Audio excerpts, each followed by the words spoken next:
Terapi konvalesen atau terapi plasma darah dari pasien sembuh dari paparan COVID-19 berpotensi menjadi terapi aman untuk pasien COVID-19 yang sedang menjalani perawatan. Saat ini berdasarkan data Palang Merah Indonesia, hampir 1.500 pasien COVID-19 di Indonesia telah menjalani terapi plasma dan dinyatakan sembuh dari COVID-19.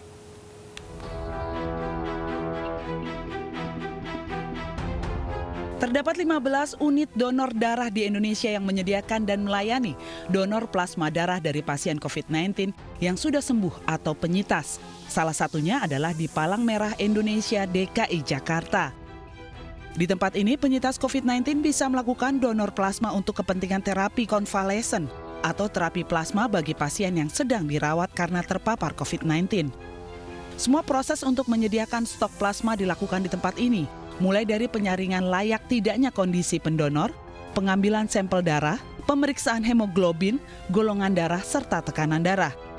Jika semua terpenuhi sesuai syarat, maka akan dilanjutkan ke tahap pengambilan plasma atau donor plasma sebanyak 400 hingga 500 cc. Kemudian bisa langsung diberikan ke pasien atau disimpan di suhu ruang minus 30 derajat Celcius. Pendonor darah dapat kembali lakukan pendonoran setelah 14 hari mendonorkan darah. Stok plasma akan diberikan setelah adanya permintaan dari rumah sakit yang sedang merawat pasien COVID-19. Pemberian akan dilakukan setelah petugas melakukan pengecekan terhadap golongan darah pasien dan berapa banyak yang dibutuhkannya. PMI sudah melayani hampir 1.500 pasien yang membutuhkan plasma konvalesen untuk keperluan terapi plasma yang tersebar di 15 unit donor darah yaitu DKI, Jawa Barat, Jawa Tengah, Jawa Timur, DIY, Aceh, Sumatera Utara, Sumatera Barat, Sumatera Selatan, Bali, Kalimantan Selatan, Sulawesi Utara, Sulawesi Selatan, Maluku, dan Papua.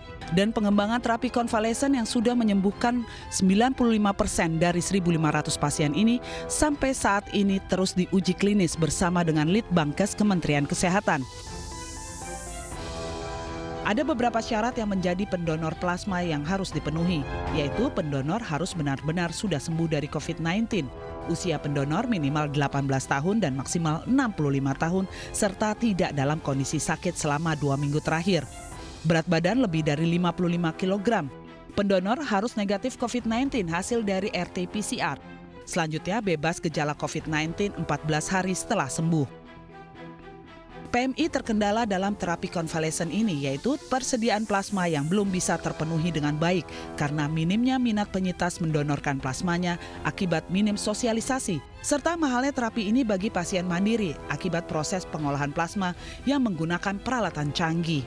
Diharapkan semakin banyak penyintas atau orang yang sembuh dari COVID-19 bisa mendonorkan plasmanya untuk membantu pasien COVID-19 yang sedang mendapatkan perawatan. Dari Jakarta, Steven Patinama, iNews melaporkan. Dan pemirsa, kita sudah terhubung dengan Nadia Raisa di PMI DKI Jakarta. Selamat siang Nadia, apakah plasma darah sudah terpenuhi di sana?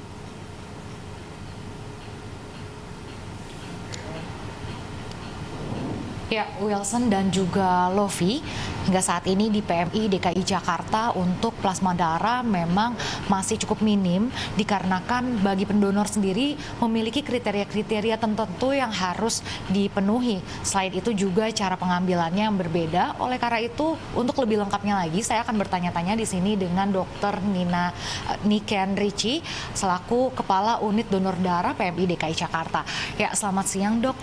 Boleh bertanya, mungkin bisa dijelaskan perbedaan dari donor darah biasa dengan donor plasma konvalesen ini seperti apa dan metode pengambilannya seperti apa dok? Ya, jadi bedanya dengan donor darah biasa, kita hanya mengambil plasmanya atau cairan darahnya. Dan kita mengutamakan menggunakan mesin yang disebut mesin aferesis karena pada mesin ini bisa langsung diolah, dipisahkan antara sel darah merah dengan cairannya. Ya. Bisa dilihat di sini, mesin ini sudah bisa mengkalkulasi juga berapa volume yang akan kita ambil. Misalnya di sini tertera 450 ml targetnya dan waktunya sekitar 39 menit dan langsung terpisah seperti yang kita lihat. Ya. Nah terus dok, untuk kriteria dari pendonornya sendiri itu seperti apa yang diprioritaskan? Pasti yang nomor satu harus sudah sembuh dari COVID-19. Jadi berkas yang harus diberikan adalah hasil swab positif, hasil swab negatif. Kemudian sudah bebas gejala minimal 2 minggu sampai maksimum 3 bulan. Dan lebih diutamakan apabila pada saat sakit COVID-19 memiliki gejala yang cukup berat, misalnya dari kriteria sedang sampai berat, mungkin juga sampai dirawat di rumah sakit, dibandingkan dengan yang OTG. Karena ini terkait dengan jumlah antibodi yang ada di dalam tubuh atau dalam plasmanya calon pendonor. Apabila dia seorang OTG, biasanya kadar antibodinya itu tidak terlalu tinggi, sehingga nanti kurang optimal untuk memberikan kesembuhan pada pasien COVID-19. Lalu dok, untuk ketersediaan donor plasma ini gitu, apakah sudah terpenuhi untuk lingkup DKI Jakarta sendiri atau bagaimana? Ya. Terus terang sampai hari ini kami sudah lebih dari 1.000 pendonor dari para penyintas COVID-19 dan lebih dari 1.500 kantong yang kami distribusikan ke Jabodetabek maupun juga luar Pulau Jawa. Tetapi ini belum memenuhi permintaan dari semua rumah sakit karena memang sebenarnya penelitian atau uji klinis dari penggunaan plasma konvalesen belum selesai gitu. Tetapi memang adalah suatu ikhtiar dari keluarga untuk dapat memberikan kesembuhan kepada para pasien. Dan kalau dipikirkan itu maksudnya dipertimbangkan memang lebih baik pada pasien yang kriterianya berat belum sampai ke kritis justru yang mendapatkan plasma konvalesen. Berarti kalau kita hitung maka jumlahnya akan banyak sekali yang membutuhkan plasma konvalesen. Jadi kami memang belum dapat memenuhi semua dan ini sebagai suatu upaya kami juga kemarin sudah bersama dengan Bapak Gubernur dan nanti pada hari Senin juga ada pencanangan bagi para penyintas COVID-19 menjadi donor plasma konvalesen. Ini kan yang diprioritaskan pendonornya itu laki-laki. Ada alasan apa nih dok? Kenapa yang diprioritaskan itu laki-laki? Dan apakah bila perempuan masih tetap bisa untuk menjadi pendonor? Ya, memang yang diutamakan adalah laki-laki. Apabila perempuan sebaiknya belum menikah, belum pernah hamil maupun keguguran. Karena ada risiko terbentuknya antibodi terhadap HLA. HLA adalah golongan darah sel darah putih. Jadi ternyata sel darah putih punya golongan darah. Kalau sel darah merah ABO, sel darah putih golongan darahnya namanya HLA. Dan itu variasinya sangat besar sekali antar setiap individu. 1 banding 4.000 orang baru kita bisa menemukan yang sama persis HLA-nya. Nah ini apabila ada ayah dan ibu menikah kemudian ibunya hamil, maka golongan darah HLA antara anak dan ibu pasti berbeda. Inilah yang menyebabkan risiko si ibu akan membentuk antibodi HLA terhadap golongan darahnya anak. Antibodi HLA ini unik, jadi dia menetap cukup lama, beberapa tahun, bisa beberapa tahun dalam darahnya ibu. Sehingga apabila ini ibu itu menyumbangkan plasma, maka antibodi HLA juga ada di dalam plasmanya si ibu. Nah, antibodi HLA ternyata bisa menimbulkan reaksi transfusi pada pasien yang menerima. Mulai dari yang ringan, alergi, mungkin demam, bisa shock, atau bahkan bisa sesak.